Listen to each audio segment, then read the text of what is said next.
All right. Let's see if this is working. Can you guys hear me? My mic should be picking this up. All right, cool. So I just actually downloaded Zoom onto my tablet. Um, so we'll see how well this works. So, hope you guys are all doing all right. This video is going to be kind of a first go through on using some of the tools I talked about in the introduction to Zoom, and using it to actually make something. So let's see, brush. There we go. The first project is a niche creature. And so this is actually set up my document real quick. Usually, depending on the strand that you're working on, you may have a lot of dead space around the canvas. So I'll have to go to my document, double the size. I could take advantage of all of this. But anyway, so a lot of times, so I'm sorry. This project, the niche creature. If you look at the handout, this is actually an offshoot of my first project for advanced animation that I've been doing. But it's really kind of a refresher of my modeling techniques. But since we're jumping into ZBrush immediately, I'm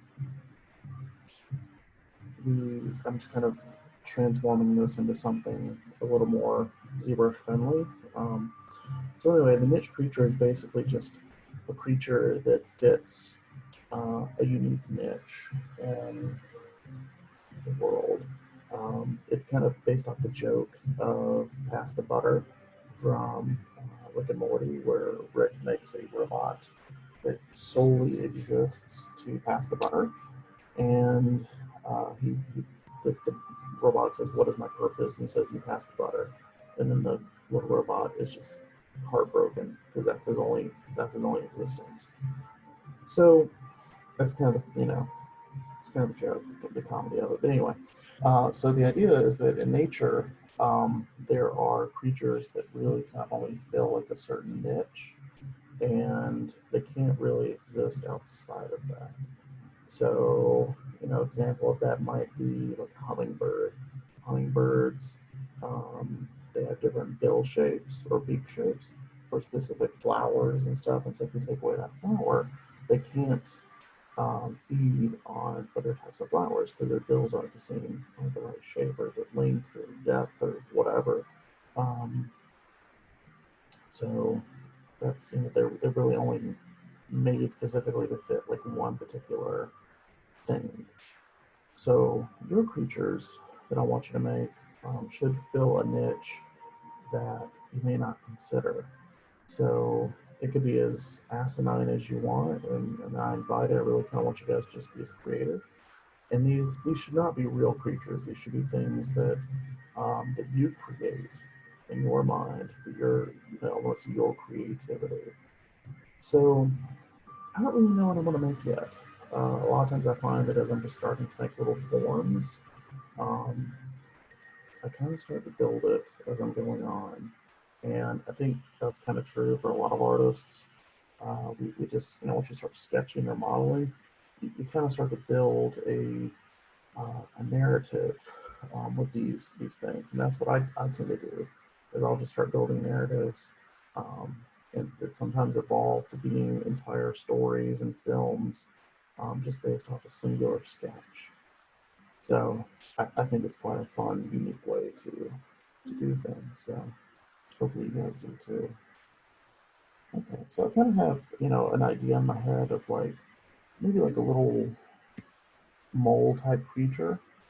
So again, because this is supposed to be like a small, simplistic creature, nothing too crazy. So I'm gonna go ahead and just draw on a sphere. And I am, I'll move that out of the way. I'm going to go ahead and hit make polymesh 3D so I can go and start sculpting on this. I'm also going to go and hit the X key. Now, you'll see this little window kind of pop up. This is literally just me hitting one of the buttons on my pen. I have some quick keys here, but really it's the same thing as if I hit a keyboard stroke on my keyboard, or if I hit one of the hotkeys on the side of my waveform. That's all it is. So I'm hitting X right now. And so what that's going to give me, whoop, see this? It just gave me 2 of these. So I forgot to hit edit. You guys remember that in the last video? So I hit edit. Now this is going to start moving. Okay. So in order to get rid of this first one, I need to do Control N, and that will clear background for me. So I'm Shift, just going to snap it over. Hit X to turn on symmetry. Hit that 1 second.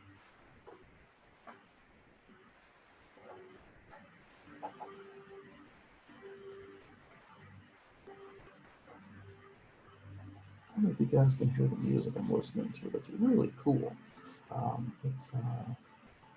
It's I don't know, it's a YouTube channel called Samuel Kim, and I think Samuel is doing Star Wars music, but it's like in a medieval style. So like harpsichords and stuff like that. It's kind of cool. Anyway, so I'm gonna go try making a form. I'm gonna go change over to my move brush. We have a lot of brushes here. I find it's easier for me to hit the letter of that's the first letter of the brush, and then I can kind of more easily find what I'm looking for. So I'm gonna move. And with this brush turned on, let's see if I can start really quickly to start moving the form. I kind of like having little fat body creatures with kind of like the really kind of define little silhouettes.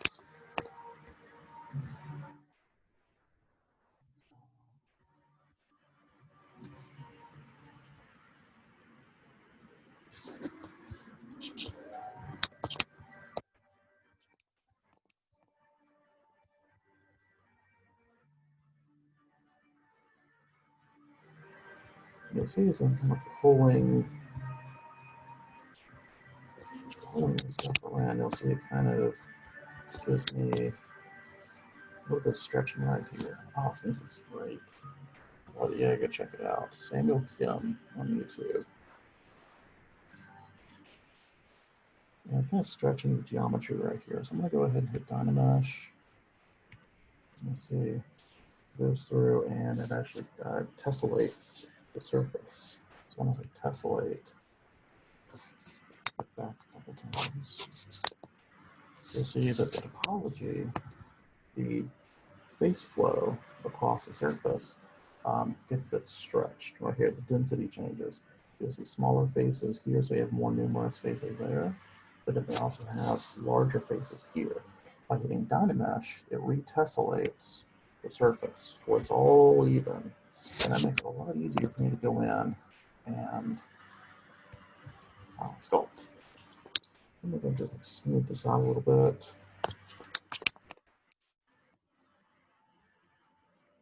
I like to kind of play around with like silhouettes.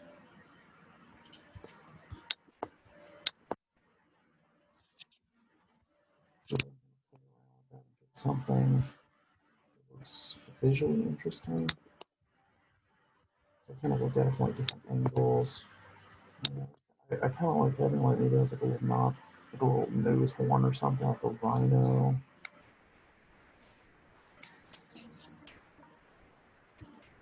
Kind of thinking maybe something like a tardigrade, with those little microscopic animals that are really, really strong. So maybe it's like a little, tiny little tardigrade-esque rhino, something like that. But I'm not sure what it does. I gotta come up with a reason for it.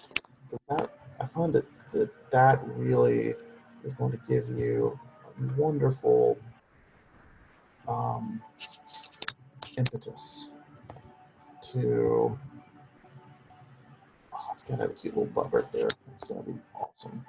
It's gonna give you a good impetus to design choices. If it has a story behind it, if whatever you're doing has a story behind it, you will be able to come up with much, much more interesting details you may never have thought about before. Um, if you, I'm sorry if anyone in the classroom hates Star Wars. I'm a stupidly huge Star Wars fan. But if you look at any of the stuff like George Lucas, his artists at ILM do when they're creating uh, like the concept art for, especially like Doug Chang, who worked on the prequel movies, episodes 1, 2, and 3. If you ever look him up, the design language that he uses comes from backstories that he creates and George Lucas creates for everything in the world. Everything from the battle droids to the Jedi lightsabers to the robes to the starships. There's always a story behind it, and it makes everything feel more alive. And if you can come up with that story, you have cut out a lot of work for you. So maybe I think this is going to be like a little armored, uh, maybe like digs through the ground or something. I don't know. So I'm going to go over to maybe a clay builder, clay tubes. Do that. If I'm thinking like with a rhino, maybe something between a rhino and an armadillo. It's pretty strong on the brush. It's going to bring that down.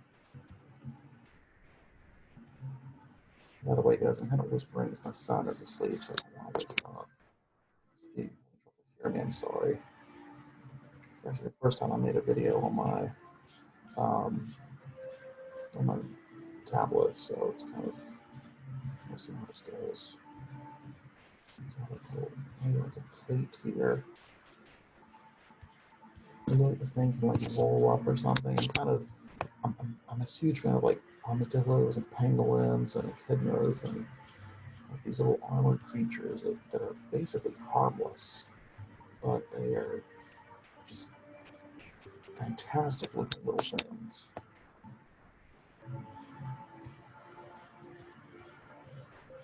So I'm actually doing a little short film concerning a pangolin right now.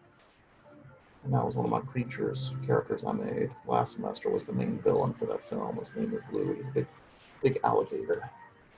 He's a big alligator gangster. That was one of my big projects. I'm kind of just blocking in some of the stuff right here. So just some armor plates. I think I'm also going to go ahead and take the new brush again. And I'm just going to start kind of just like pulling out. So I want to have a little bit of a tail, but like the tail's purpose isn't really for anything other than to just kind of act as like a little flap for the armor. To kind of flap over his belly. I'm kind of thinking of something similar to like Appo from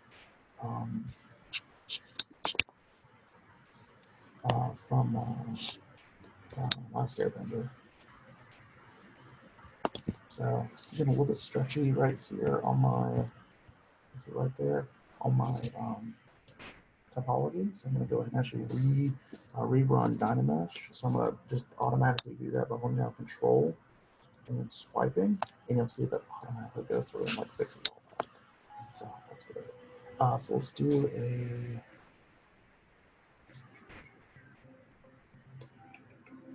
I'm going to go to I, and I'm going to use what's called inflat. It's actually inflate.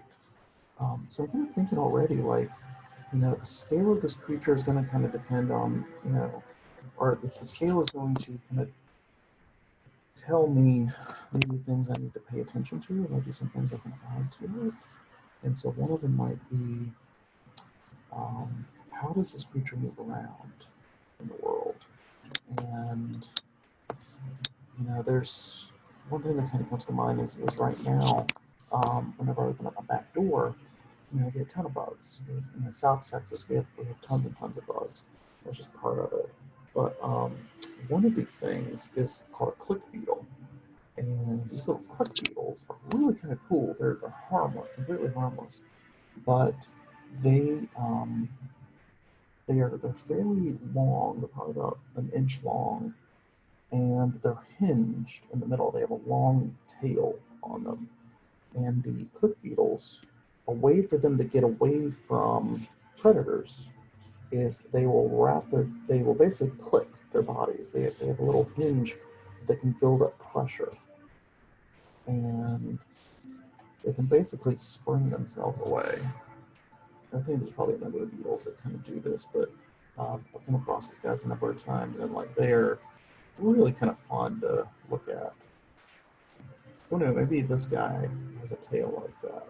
So he's so small he can't really get anywhere, but maybe he can like spring his tail in a way that he kind of like tosses himself out of harm's way, which is kind of cool.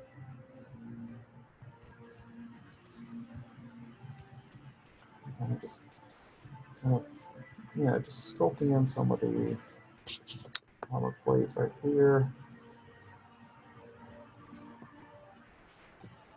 and then maybe in order to give this guy a little bit more, so maybe it kind of like digs in a little bit more to the ground when it clicks or when it springs. Maybe the tail has two little spikes. I'm kind of thinking of like some of those beetles or bugs that fly around with like two spikes on their tails, like mayflies or something like that. So see, you're gonna hear me referencing real life, like live animals quite a bit.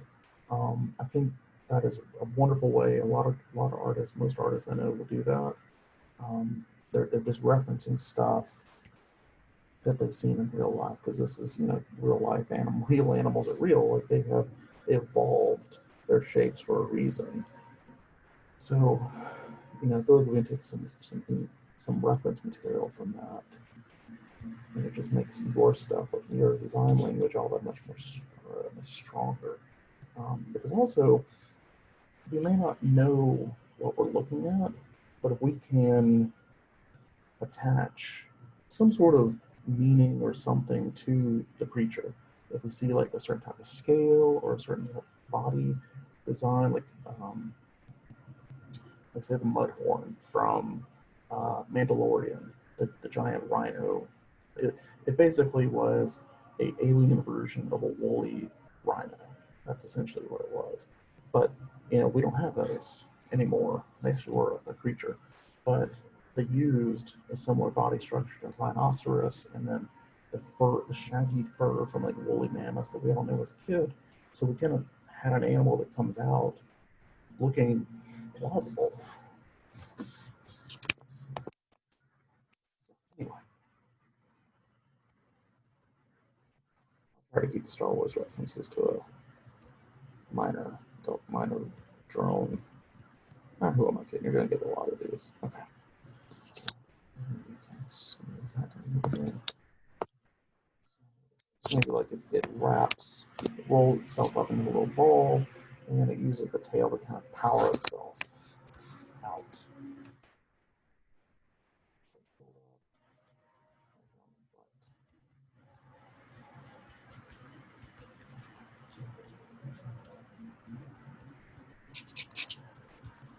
Maybe if it has like a fairly thick tail, you can kind of see some of the musculature in here.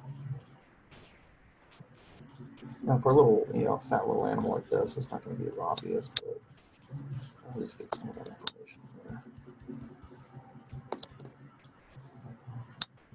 See how we're kind of thickening this up a little bit.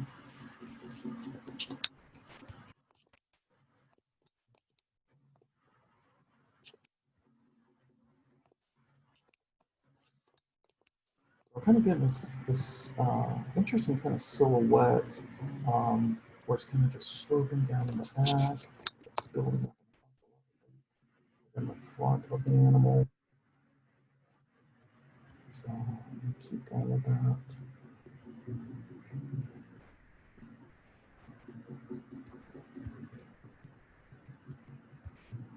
Work a little bit more with that kind of round shape.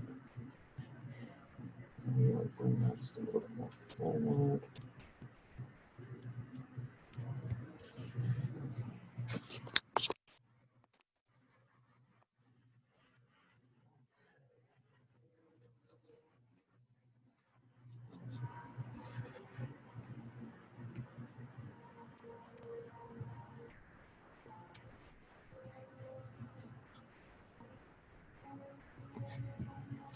just gonna hit quick save real quick just in case. You never know when stuff is gonna get lost on you. I've had demos just crash on me and all sorts of bad stuff happen when I'm in the middle of class. Let's size down a little bit.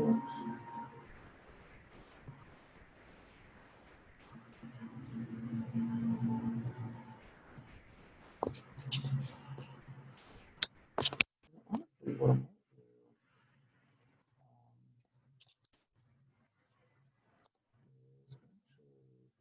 thing springs forward.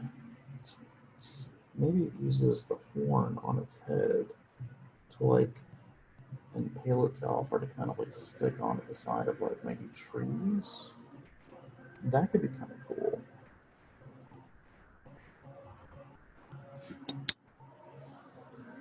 There was a certain ceratopsian dinosaur, kind of like the family that Triceratops is from, where Triceratops has the nose horn pointed back, kind of like a rhino, but this one actually had the horn pointing forward, almost kind of like a scimitar, like a reversed scimitar. It's kind of cool. Maybe something like that. Maybe this thing like flies forward and then it like sticks its horn into like a tree or something, and it uses that to kind of grab on, and then it can like crawl for a tree. So that can really work.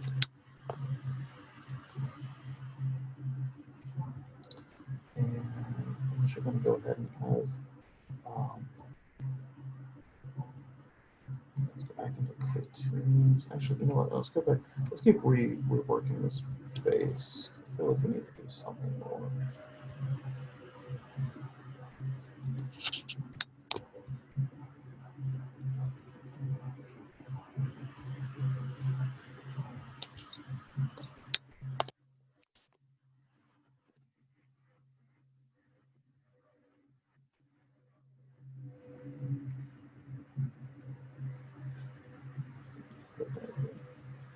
The jawline right there. I think maybe like a little frog or something.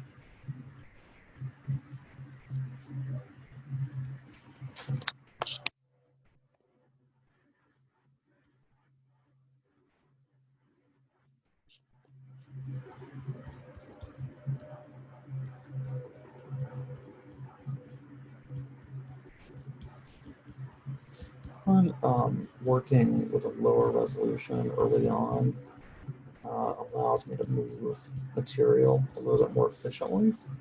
So a lot of you guys, your first couple models,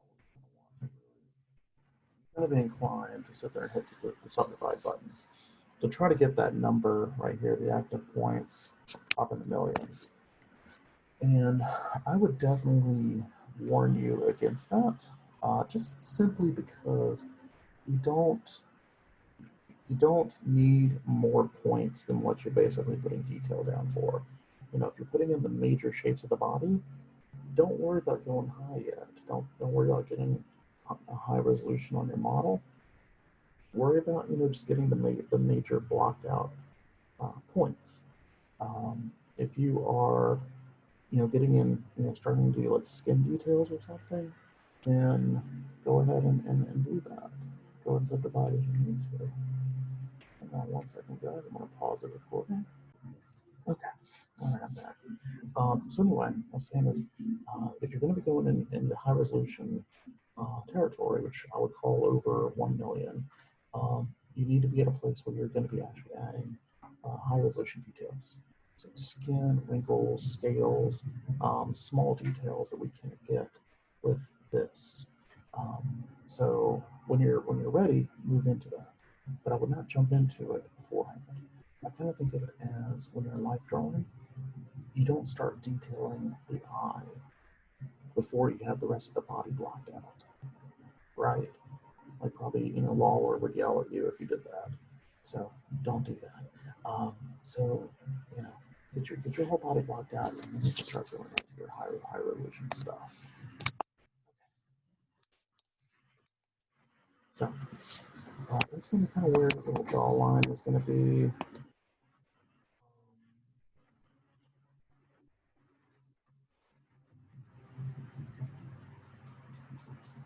I'm kind of thinking maybe he needs like a little beak or something.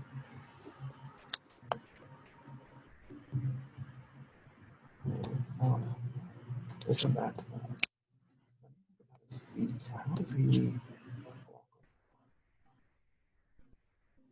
So if he's kind of hopping from tree to tree, what if he's almost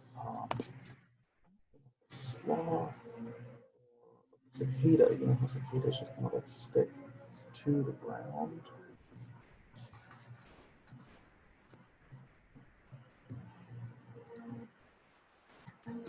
Or stick to trees in there with their claws. They're not particularly well suited to walking around on the ground. So maybe this guy's not suited to walking around on the ground either. He's really more suited to hanging onto the side of trees or branches. And if he does that, then it's like this soft underbelly is protected because he has this hard shell on the other side. If he finds himself in trouble, then he can perform his emergency move where he flips himself off the tree and heals himself onto another branch or tree somewhere. And once he has that stuck onto it, then he can use his legs to crawl around on this new tree that he found. So, yeah, so I'm going to knock in where the eyes are going to be. So let's do.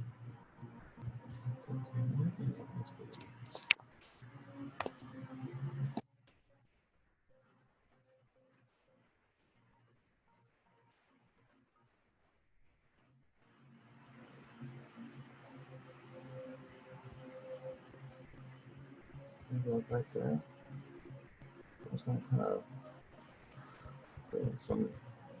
I'm going to actually put in spheres, but this is where I'm going to just kind of block out where the eyeballs will end up being.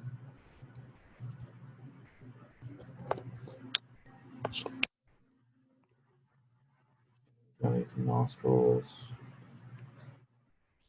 Give him some nostrils right here. I'm just Z-subbing. And the Z add to kind of dig in. So maybe when he impales the nose onto on the wherever he is the new tree, maybe he can like sniff and see if that's a good place to feed.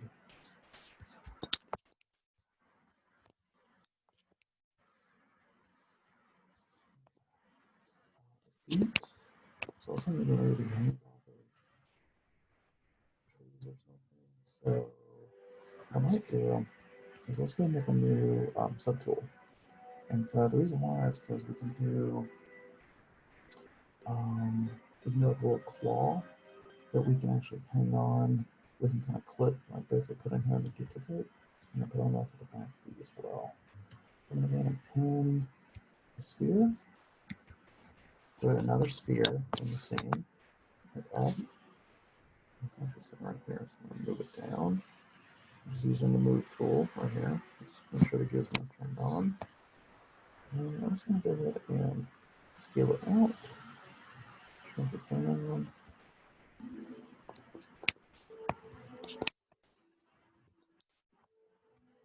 Here. And I'm going to go over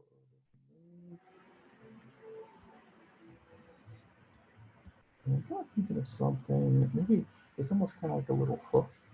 Maybe this thing is like related. I think it's hilarious when you have like, these evolutionary trees where you have these creatures that are evolved into like these teeny tiny little animals, but they used to be related to like the largest animals on the world. Like, what is it? Like something, I can't know what it is, but something is related to like whales, but they're like these tiny little, I don't know. But anyway, so maybe it's like a little hoof or something.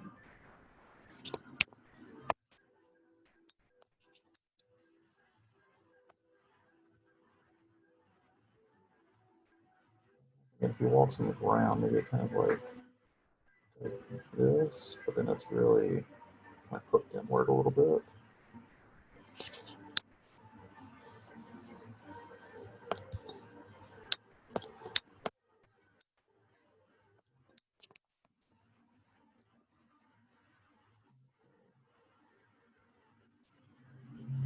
Let it inflate a little bit, kind of fatten it out, and get back over to move.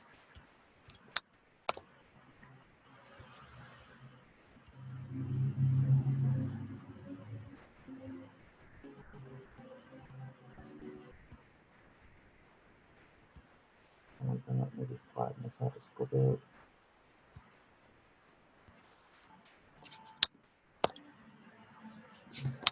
I'm going to hold down Control Shift, and that's going to give me essentially the select rectangle tool. What I really want is I want a trim brush. So I'm going to go over with trim and hit trim rectangle. You'll see a little sign that came up. Basically what that does is it allows me to create a square and allows me to trim off part of that mesh. So nice little tool. You can also, if you don't want it to be a square, you can go with a curve or a lasso. So with the curve I can do something like that where I can do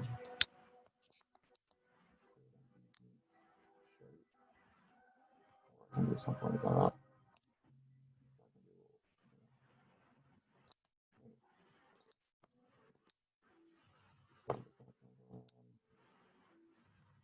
So my thought is, maybe it's just a little bit flat on like the bottom of the horse stuff. And it's gonna hook up like that.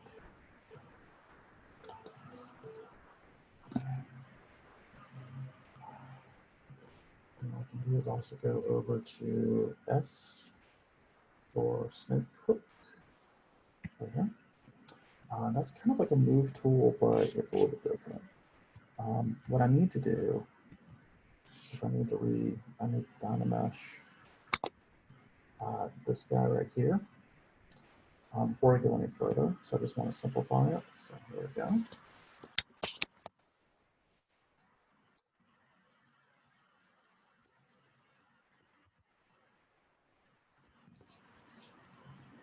Let's see if this will work for me. So I just kind of want to give him a little, maybe like a little claw or something like that. See, just like that.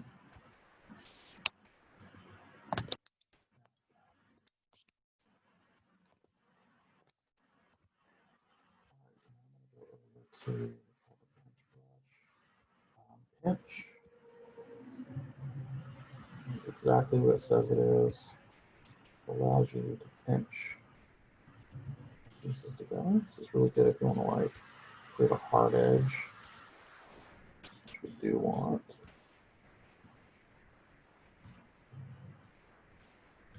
I actually think I need a little bit more subdivision here, so I just hit divide one time. You see I'm getting a little bit better resolution here of these models. And then what I'm going to do now, I'm going to clay polish. And you see it's going to tighten up my edges. Okay. So I'll soften it just a little bit. Just a little bit. And then on the underside, I'll run the quick clay tubes just to kind of thicken it up and maybe add like just a little bit of like ribbing or something that kind of like makes it a little more strength right there.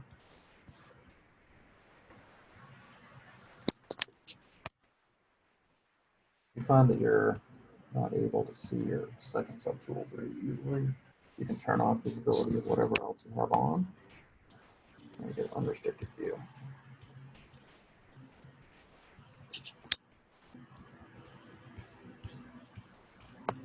So it almost looks a little bit like a duck foot.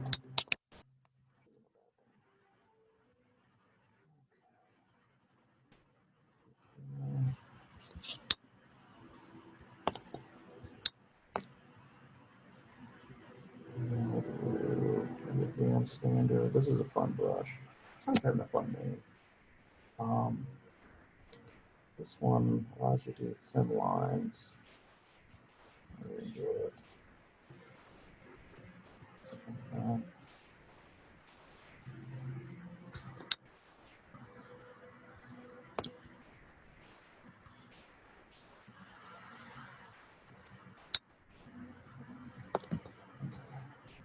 So it's like a little splayed, almost kind of shovel-like look to this thing.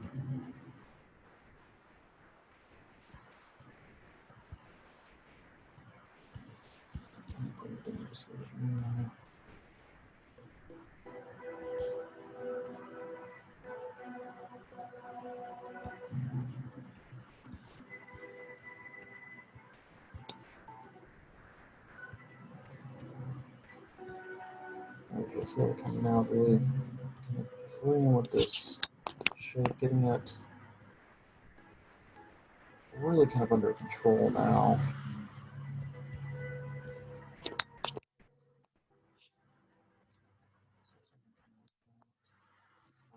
This might be something that regrows on the animal. Maybe maybe it falls off every once in a while and it has to regrow this little claw. So maybe we have maybe some extras or something coming from behind. Maybe have like some more of these.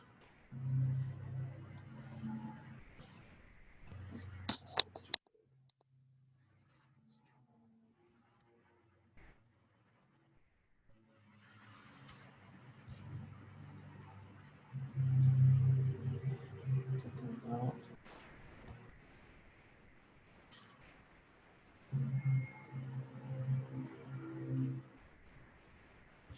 Maybe it's like a fingernail or something where this just kind of just keeps growing and growing and growing.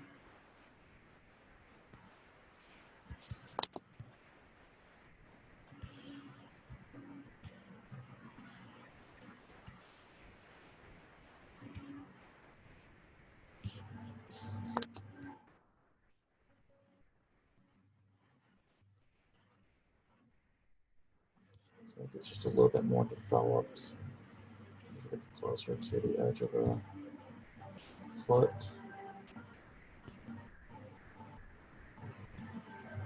And these like little barbs that can kind of hook onto wood or something. And then just being standard, kind of build it up just a little bit more.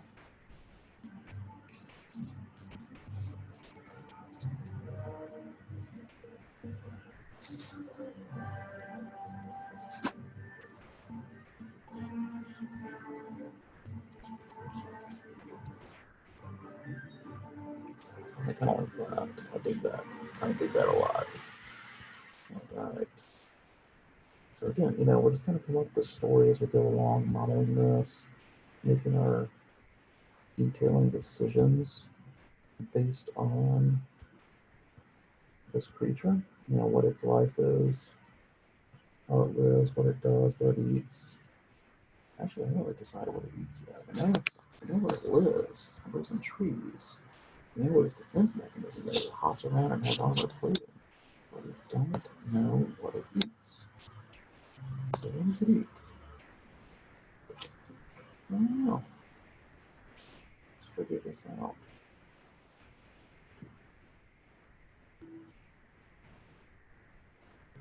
So I'm thinking this thing's about the size of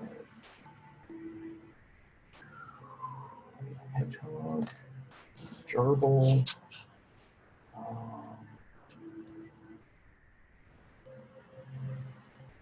monster maybe.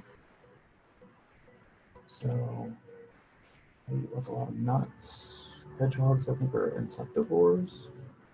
So maybe this guy is like a little insectivore.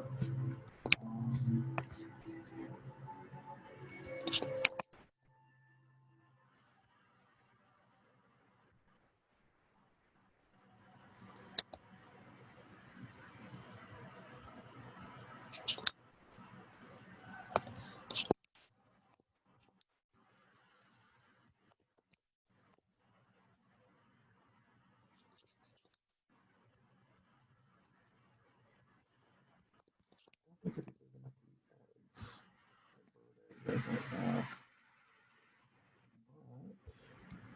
But, yeah, I think probably an insectivore would be probably the best option for him. Let's go ahead and run a Dynamesh again on this thing. So Dynamesh, I want to run the resolution up a little bit so that we're not going to be losing any detail. Perfect. Beautiful. So you see that we're kind of getting in an area where we do need maybe some more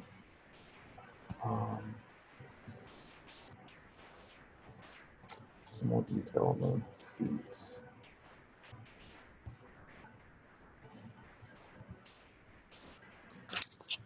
So that would be a place we could kind of like start to subdivide if you want to.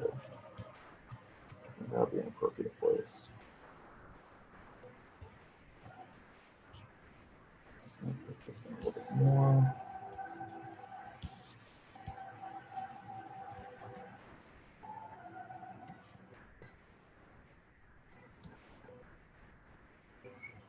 Okay.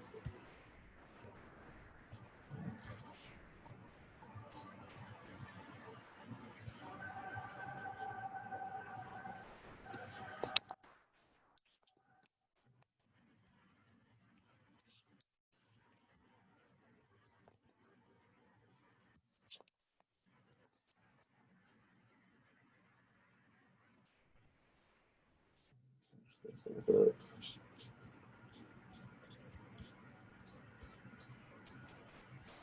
I'll get rid of some of that marshmallowiness, that softness that we're seeing in the mesh. Let's go ahead and subdivide it. That's at 92,000.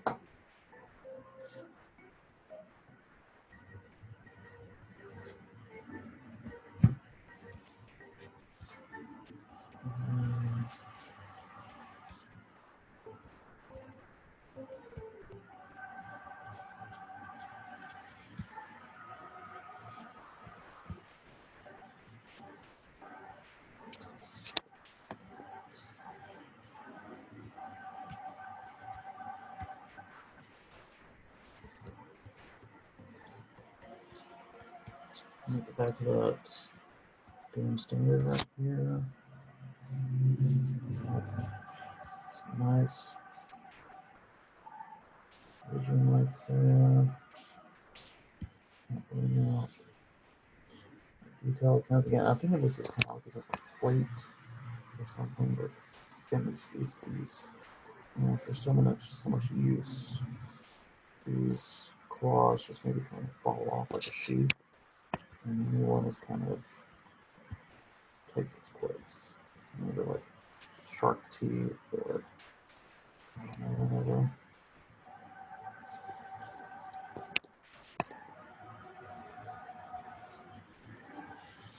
Yeah, like I guess this is kind of resembling shark teeth in a way, a little more than I intended, but you know, again, we're taking reference from the real world, and that just ends up making the final product look so much better.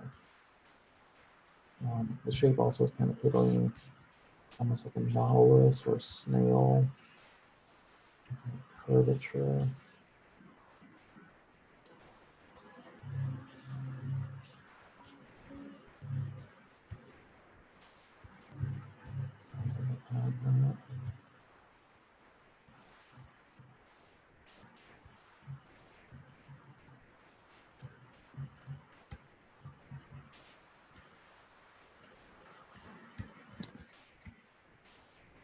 A lot of detail put into something that's so small, but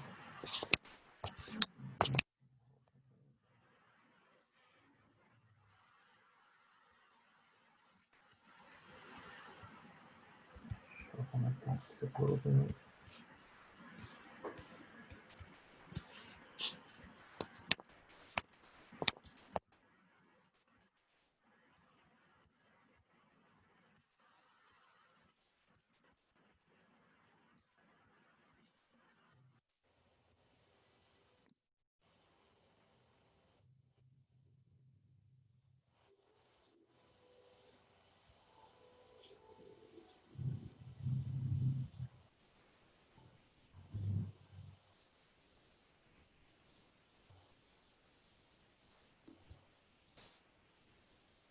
connecting some of these lines.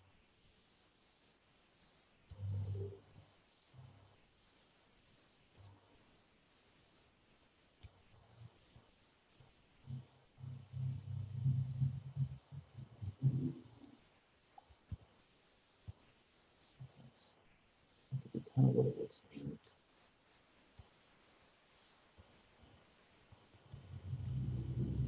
It is not easy to remember developed as they get going.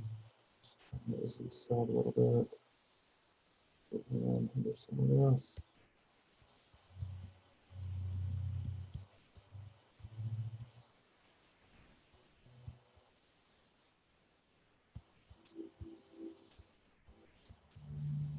So kind of just amplifies the other two split it in.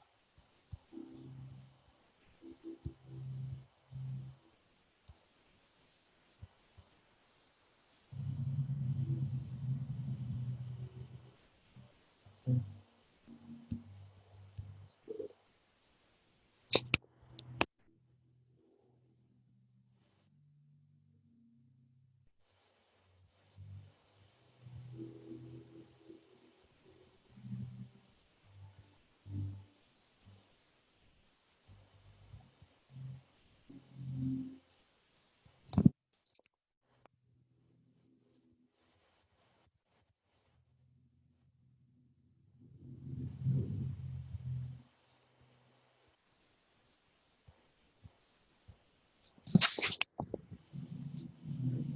All right, we'll stop with that because I was there to spend a lot more time on it. We kind of get the idea of where I'm going with this.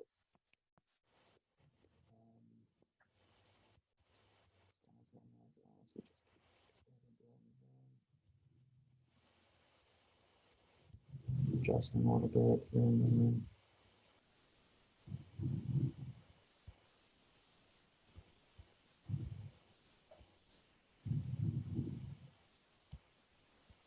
That's my problem with it. I just keep messing with it.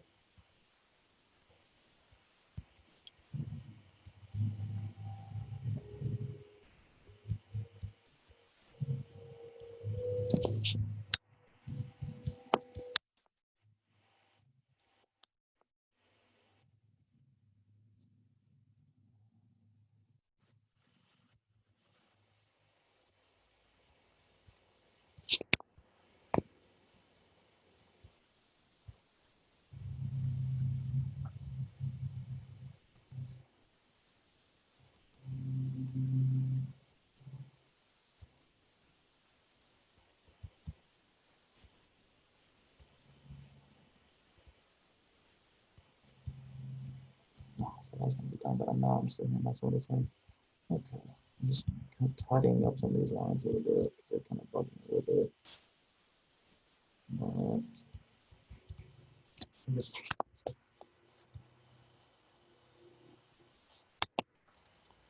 so I'm actually going to go and take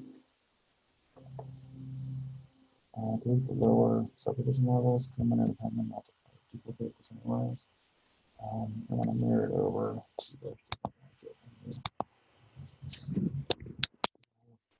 with subdivision levels.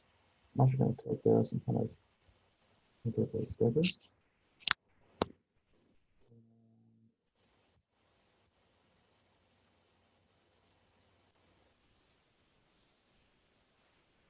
Or kind of control with it that way. From here over, it's going to cross over with the other lines.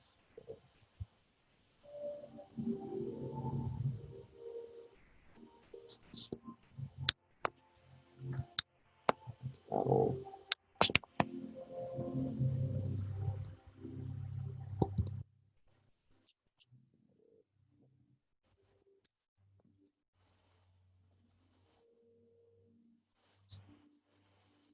so we will actually go into geometry. I'm going to get a modifier here in the wild. And so that's actually going to mirror it over to the other side. So now we have two of these. Ooh.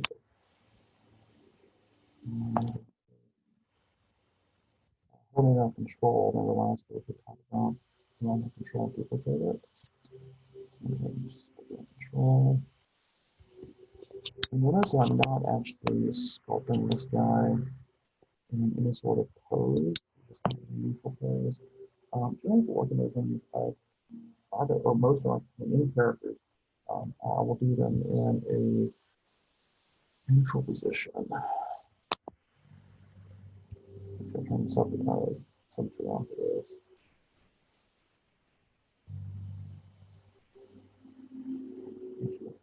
Up a little bit. Mask this portion. I want to unlock the pivot. I want to go to center. Unlock it.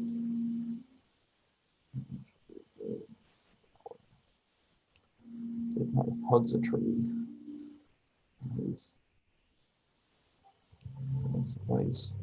on something. Anyway.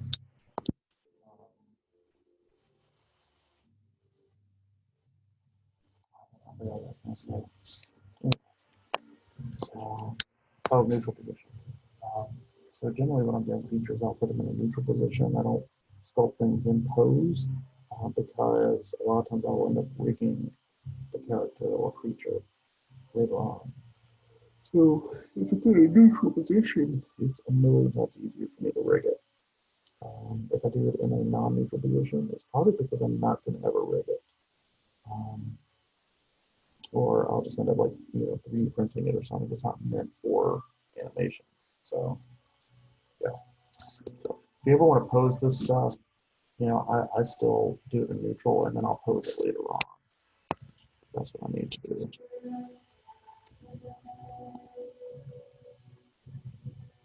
All right. So let me do clay build up.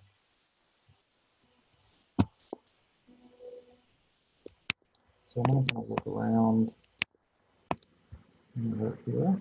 I'm thinking of like fingernail tips. So like it's built up a little bit around where the fingernail is. And then like this is almost like thumb. So this is gonna be weird. But like his arms and his legs, I think that are gonna be like modeled a little bit like fingers. And that's gonna be weird, but I think it'll turn out kind of adorable. Like a little claw just like coming out the tip of the finger. So it's almost like a spiky little hand grabbing a tree.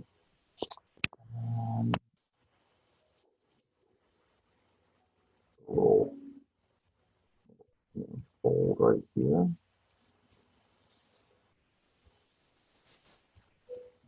Maybe a fat fold.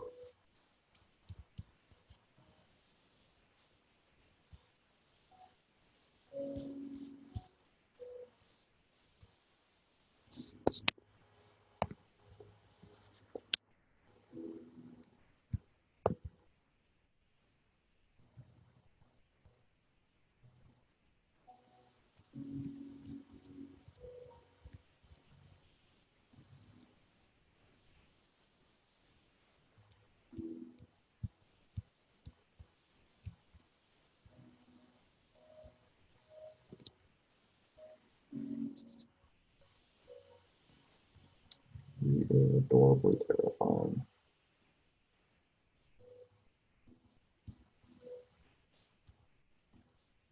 So these little rolls of fat, I guess, just kind of maybe little rolls of skin. That's what it is. It's just a little ball of skin and armor plating.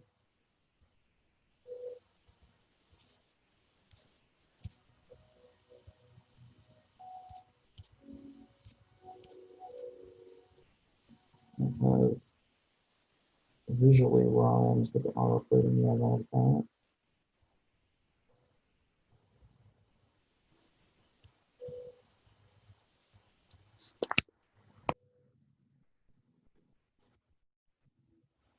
I'm thinking of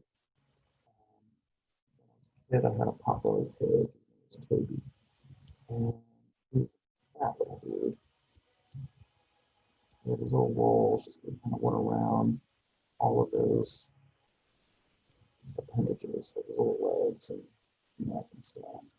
Usually,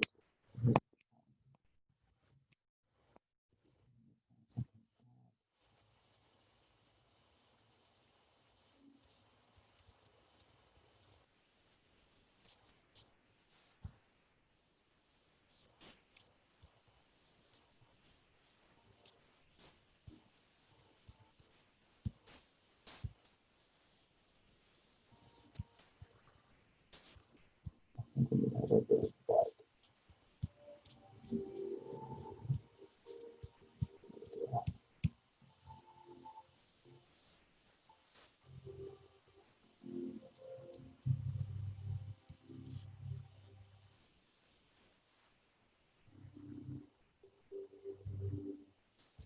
Chocolate.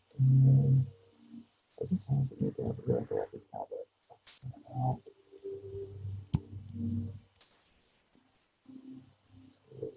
Just a little bit.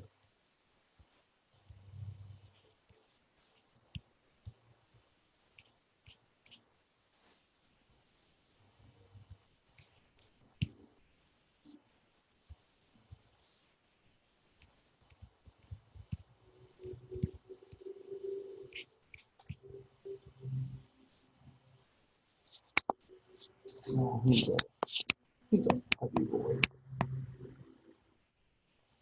That works.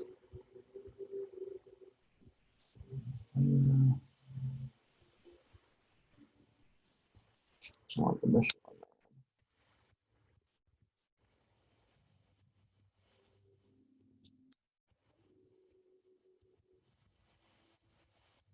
Smoothing it out.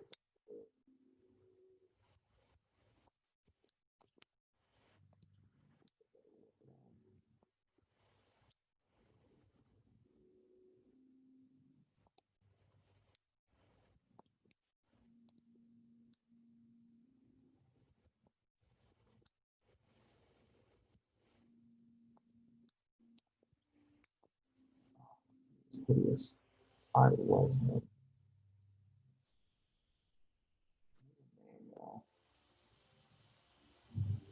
I'm kind of thinking like the name Spitball, but he has nothing to do with spit. So, I don't know. I don't know. Let's go ahead and get some eyes in here.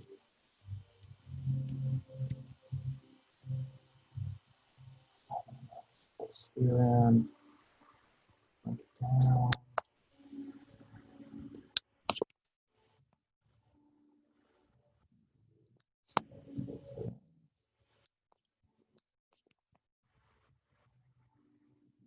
Oops, let's make the eye. I know I was going to put the eye, like right there.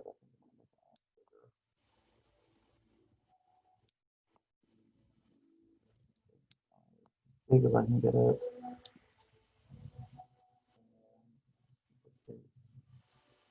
Yeah, well, there we go. So I want to actually use this to kind of sculpt around. Fixate it in. Make sure.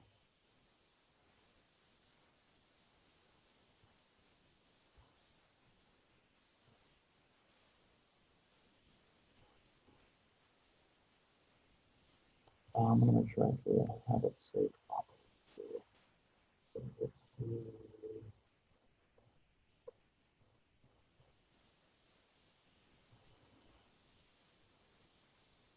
save it.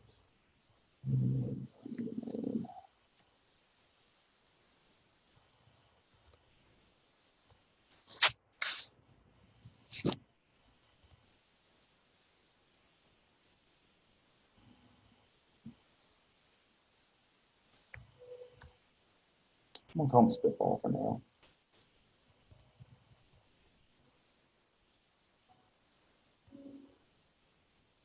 I got nothing better to go on.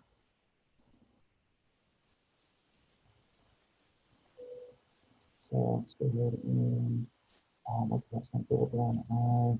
I think, he's tiny, he's kind of hideous looking, but I think he needs to be cute. And the cuteness means big eyes.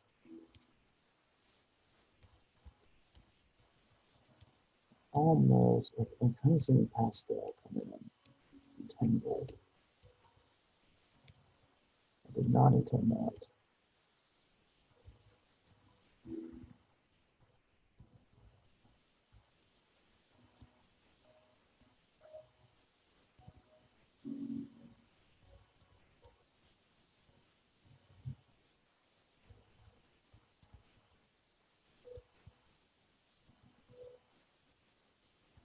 I wouldn't be surprised if there was a Pokemon that looked like this. I feel like a lot of stuff on there just needs to look like Pokemon, even in that Pokemon family.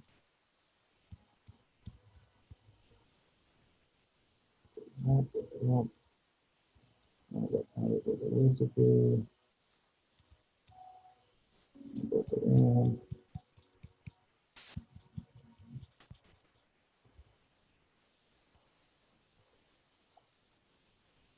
And then I'm going to take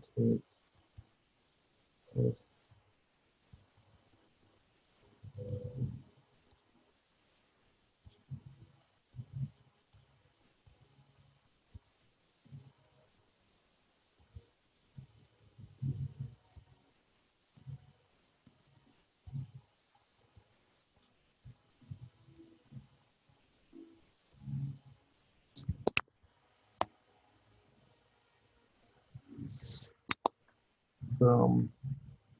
He is he is adorable.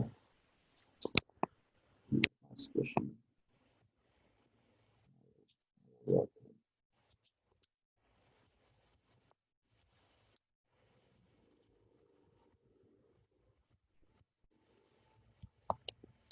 Smoothing out this a little bit.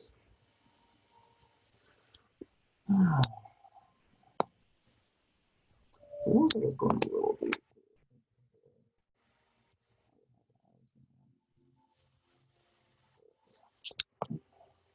I think that'll be it for the first video. This will be a two-parter. So I'm going to go ahead and save this. So I'm kind of wait where I'm at. So I'm going to go ahead and save this and make another video and continue a little bit further. Like, that's where we're going. We're not using any of the super advanced tools yet. We're really just doing a little bit of subdividing, data meshing, and we've only made a couple of subtools here. We have the body, and then we have the toe claws, and then we have the eyeballs. So that's it. We're starting out pretty simple here. So we'll keep going next class.